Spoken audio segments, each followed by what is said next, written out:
What's going on, guys? I'm going to give you a short video here of some insight of just tips and tricks, things I use, things that work for me, things I like, things I don't like. I probably just stick more to things I like.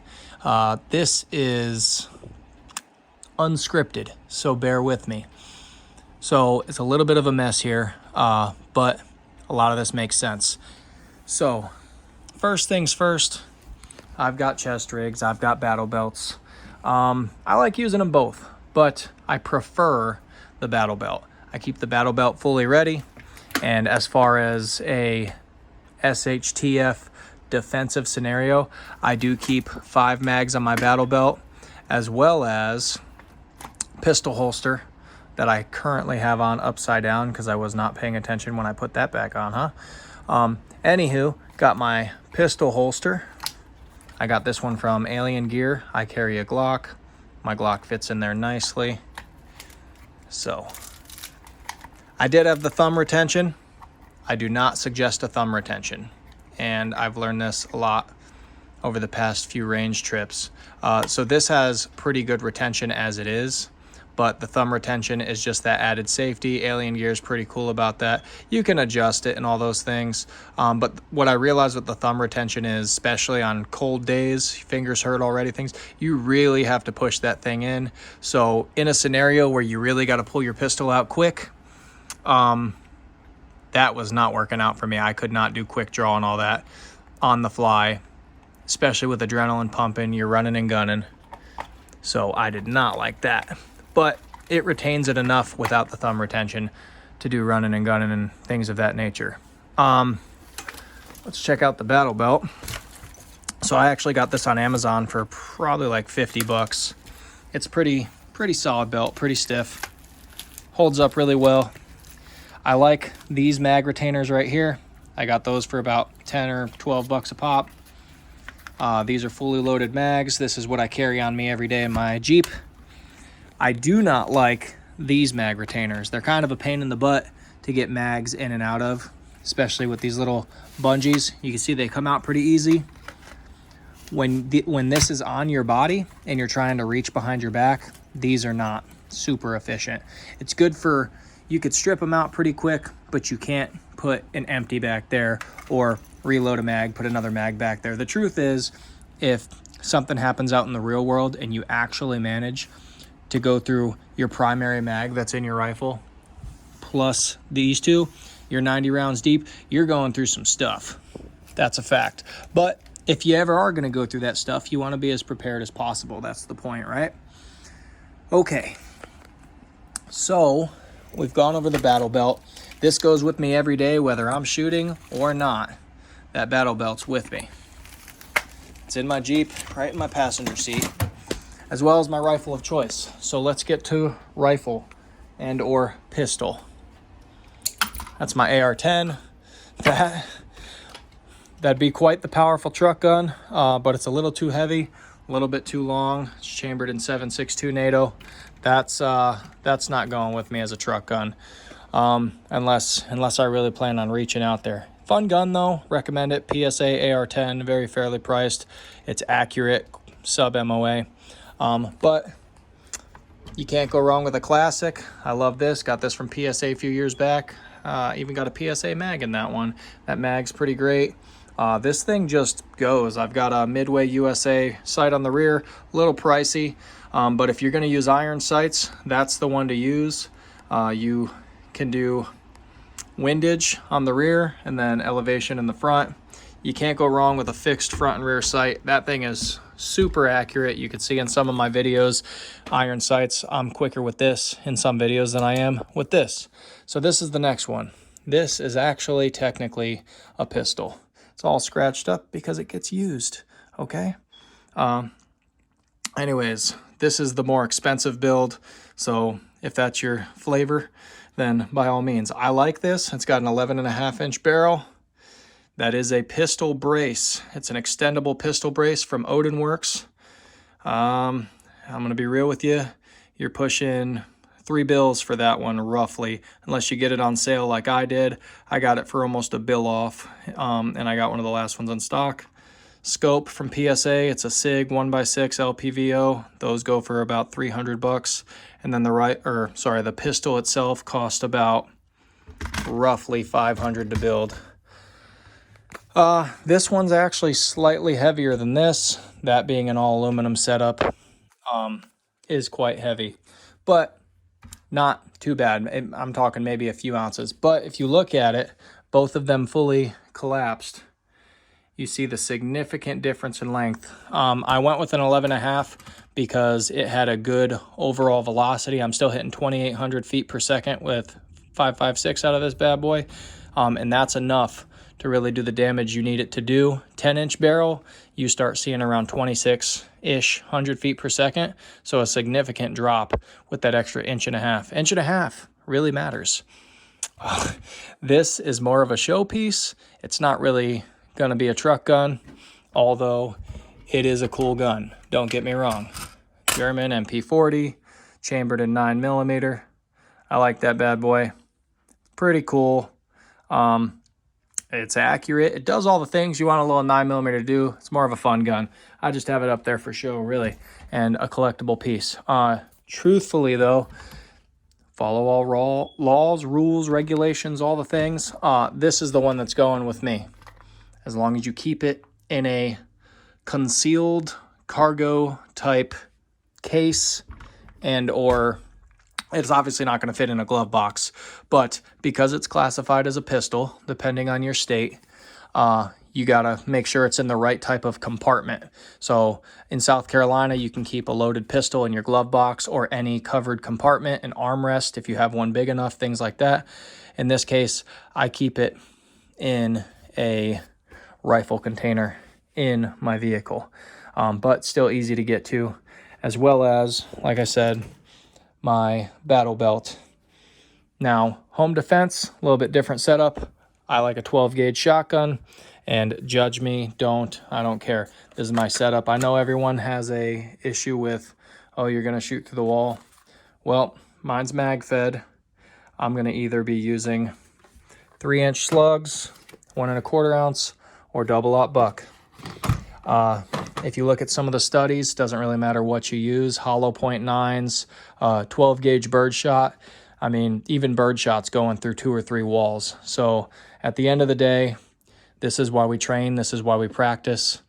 Make sure you're shooting and aiming at your target and not through the walls where you could potentially hit a loved one, your child, your mother, your father. I don't know who lives with you. The point is, stay safe, train, and understand recoil mitigation and how your weapon's going to hit you in the shoulder and where that spray or that pattern or that bullet or that slug is going. But long story short, if you're hitting with one of these, one center mass shot is going to do its job, whereas with a pistol or a rifle, you're going to have multiple shots on target before it actually drops the target. That's my opinion. Okay, got slightly off topic, guys. So, okay. Also, my bag goes with me. Got a full trauma kit. 2 flashlights, because 2 is 1 and 1 is none. I keep a Sharpie in there for multiple reasons, writing all that, but also for tourniquets. I got a tourniquet here. There's a spare tourniquet in the bag. I've got a glass breaker pen right there. They call it a tack pen, whatever. Keep some water in that. Every once in a while, I'll bring this hiking. Got some goodies inside the bag, just everyday stuff. Like that med kit's got a boo-boo kit all the way up to a full-on trauma kit, chest vent seals and things of that nature. In the bag, I've got ways of starting fire, thermal stuff, all kinds of just, you'd be surprised. The rope that's on there, because I've had situations where I needed rope at points. You're trying to carry a deer through the woods, you wrap a rope around its antlers and around your waist, there you go. You're trying to hike and you got this bag with you.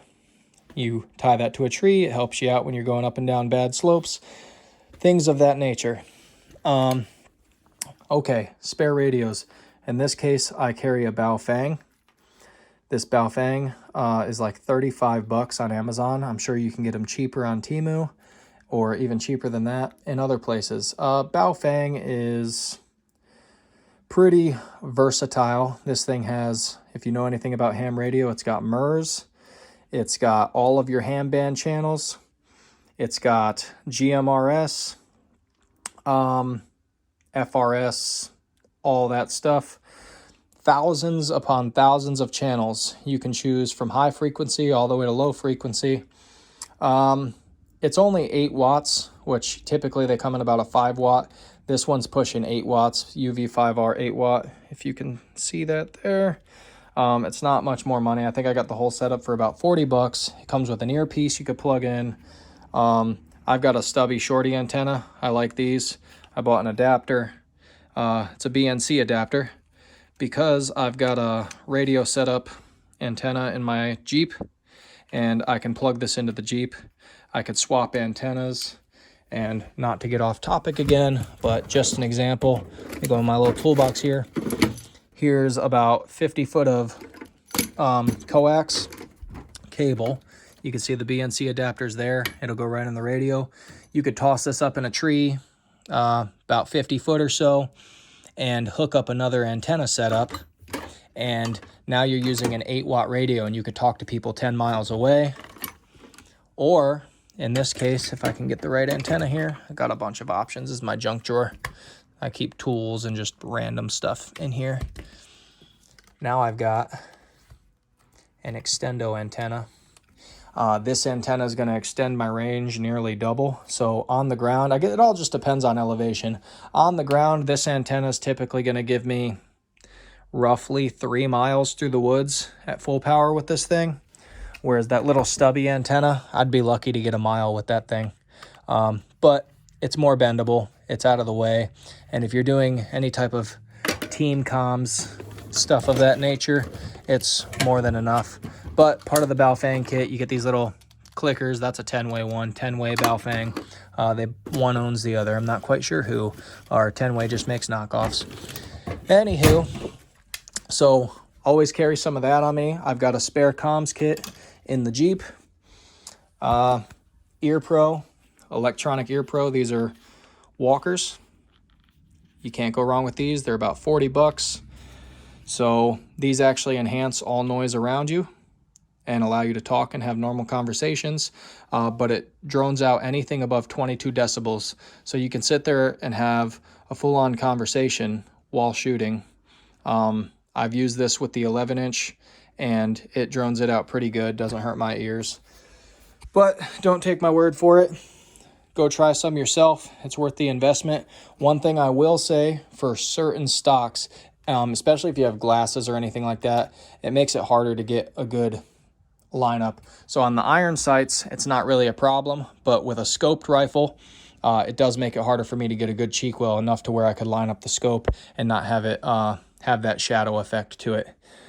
What else? So I use these as mag carriers. You got a 50 cal can, and then in this case I want to say it's like a 20 or 30 millimeter ammo can, just a really big ammo can. I like this for AR mags because I can fit 32 mags in here. 30 mags. What is that? 7, 14, 21, 28, 30. Most of these are loaded to 30 rounds. I'm not going to use 30 round mags typically for training unless I'm going on an exercise with a big group of people and I want to wear full combat gear, combat loadout basically, which in that case is going to be my battle belt plus a full chest rig. You're looking at 6, 7, 8, 11 mags, and sometimes I do shoot that much. I don't like to all the time, maybe once or twice a year, because this stuff is 50 cents a round, as most of you know. Anywho, with that being said, what I like about the big can is when I had these in the 50 cal can, you can stack them, I want to say 5 or 6 wide and like 3 rows back plus 2. And that's cool and all for storage, but you can't close the lid. What I like about this setup is, if I can grab my lid here, at any time, if I just want to get up and go, excuse me, I'm recording with my cell phone. So, anywho, pop the lid on, drop it down, and this will actually close. And it makes it easy for me to grab all of my loaded mags and just bring them with me. So now I've got 32 mags or so, because you could stack extra mags on top and it'll still close. I've got my speed loader here. This thing's actually pretty cool. You pop the mag in there, you take a box of ammo, and you can load, just drop this down the rims, and you could load about 15 or so. You pop this on the mag, take your speed loader, and this actually does come in handy. The only time it's not really worth the effort is when you've got cans like that of just loose ammo. So try to buy boxed ammo. It'll be a real thumb saver. This works on 9mm. It works on the AR-10 mags. You can see different ridges in there. Getting a little off topic, but these are like 25 or 30 bucks. They're pretty cool overall. And it's just compact. It'll fit right there inside the box. As you can see, now you've got watertight ammo storage, and Bob's your uncle. These little ammo cans are convenient. I'll grab one of these, especially if I'm going to be doing pistol shooting. This one's got 5.56 in it, but typically, if you look back there, I've got more, one with some shotgun shells, one with 9mm. These are just my range day little boxes if you don't want to carry a huge surplus of ammunition.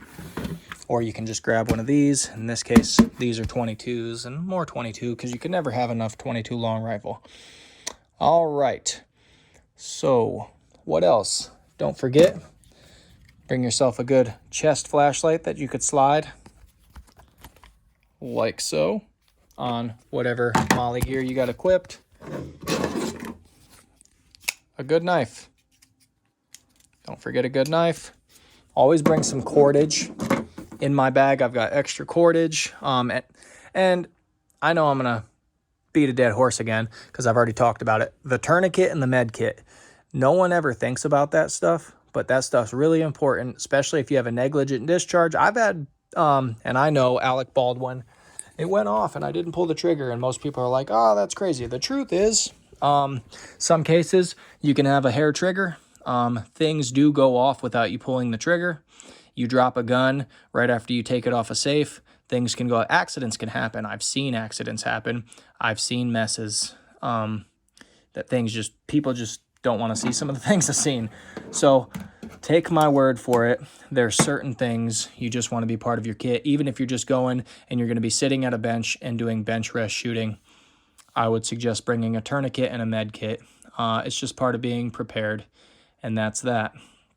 I don't have any brass catcher bags, although I would like to get one because I got a lot of people I know who are into reloading and converting cases to 300 blackout, things of that nature. Okay, and if you're like me and you wear glasses, that's not too crazy. I got astigmatism. But these are safe. Can't even speak. These are safety glasses. These are prescription safety glasses. And these things will definitely stop, say you got a bad casing in the rifle and you get a bunch of smoke. I had a 270 one time and I had a small pinhole in the casing. I didn't know about it, and it blew a bunch of debris in my face when I pulled the trigger, shooting some really old reloaded rounds from like back in the 80s. So that was a dumb idea, but I was a kid. Anyways, safety glasses probably saved my eyes. So I try not to wear my regular glasses. I wear my OSHA approved safety glasses. I carry this on my belt just because I like having more than one knife. Again, the idea is 2 is 1 and 1 is none. I always keep 2 radios on me. You can actually buy a 10-pack of those Baofangs if you want. If I were to recommend a radio and money's not really an option, get yourself an Anytone. Those are pretty good. But I digress. Baofeng is a great starter radio. So if you're not into radios, if you don't have comms, I suggest getting into them. These are cool. They're radio to radio, meaning you are not dependent on cell phone towers, which is awesome. So in a grid down scenario or any type of EMP scenario, you can still have a form of communication. So one thing I didn't mention about the radios earlier was that legally you can't just talk on every frequency. You got to have an amateur ham license of some sort. There's 3 different licenses you can get, but you can talk on GMRS and MERS. GMRS isn't legal in all areas with all radios. Technically, this isn't a legal GMRS radio, but where I was getting at was with this radio, even if you can't reach out and talk to people or legally talk to people, you could listen to any transmission. I don't know if I'll get a transmission today. We'll see. Let me just turn it on, unlock my radio, and Mount Mitchell, which is in North Carolina. It's roughly 80 miles from me. I don't know if I'm going to get any transmission from them. The point is, I'm not going to get too into it, but if they were talking right now, even though I definitely couldn't reach them, I could still hear them because they're way up on a mountain transmitting with just more wattage behind their radio than what this thing puts out. And these antennas will pick up anything. I pick up air traffic all the time. It's crazy. And like I said, thousands of channels. So, anywho, it's a great starter radio. You can listen in on any frequency you want. Typically, you could only use them for MERS or GMRS, though. I digress. Is there anything I'm forgetting? No, I think that's pretty much it. So like I said, these are for just quick on the fly. I used to want a shelf where I could have all my mag storage and all the things. But nowadays I'm trying to get more realistic and more compact with things. I've got 50 plus holsters that I've tried that just suck. I've got all kinds of mag carriers that I've tried that just didn't work for me. One other thing I would suggest, always have a good pair of gloves and extra hearing protection. I keep an entire bottle of spare earplugs because you never know. Always bring more mags than you need. Always bring more ammo than you need. If you can, bring a backup, because I've had times where I have like squid loads and you just have a catastrophic failure. You need something else to keep training with. You're not going to sit there and spend 45 minutes digging a bullet out of your barrel so you don't blow it up. So you throw it to the side and on to the next. Frog togs. There's a frog tog right there. I bring that, especially if there's any chance of moisture and or rain. Bring a good hat. Most importantly, whatever gear you buy, get out there, train with it, and use it. Because you could have the best gear that anybody can sell, and I know this from experience. You have the best gear ever, and if you don't know how to use it, then it's no good.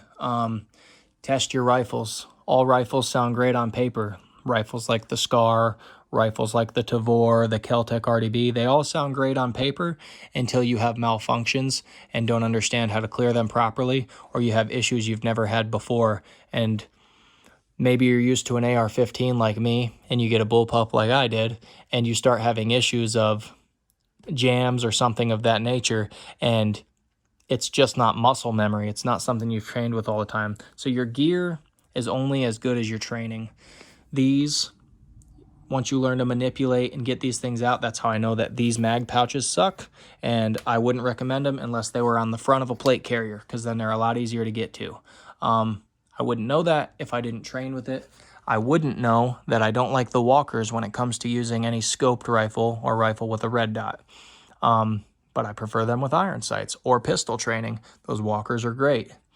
So things like that. So that's the most important thing. Get out there, train with the equipment you have. If you're not up to par with this much equipment yet, if you just can't afford it yet, that's okay. Train with what you got. If all you got is a little 22 pistol, I promise you, there's nothing wrong with that. I've trained with this thing plenty of times. It's cheap, it's efficient, it doesn't really jam. I love this thing. So, that being said, I appreciate you guys watching. If you've got any questions, if you're new to this, hit me up. I do like to train with people. I like to spread some of my knowledge, things I've learned over the years. I appreciate you guys sticking through for my first extended video. Hopefully there's more to come, and I can start doing a little bit more training videos and get some more people together. This is a hobby, but this is also good training, and this is also real. So stay safe out there. Don't flag people. Trigger discipline. The more you train, the better you are. And keep in mind that these aren't just toys. They look cool. They feel cool in your hands. We play video games. We love these things, but they aren't just toys. These things can kill people. So keep that in mind and stay safe. Happy shooting.